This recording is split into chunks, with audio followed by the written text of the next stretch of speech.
Hey guys, I'm back at the restore here. Let me just get the stuff off my lens. Okay. So a collector bought the Red Star, someone else bought the Modern. There's not too much back here. Little CEC needs a mounting bracket. There's a Bernard's Turn of the Century in here. This needs a mounting bracket.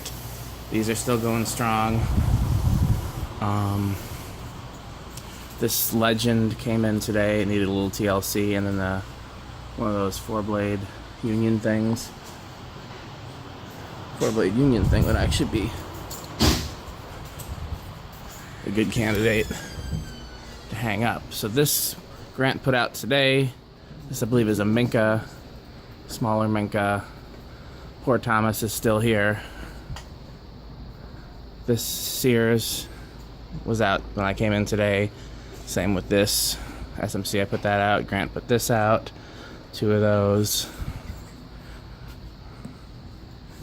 This was already out when I came in. Same with these Hunters here. Same with this little colorful thing. Some blades there.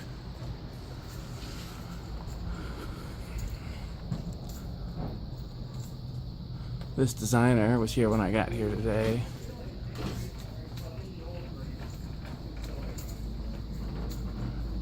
That's still here, surprisingly. That came in today. That's still here. Okay. Well, that's everything. So, if I come in Friday, I'll see if I have time to make another video. If not, see you next Tuesday.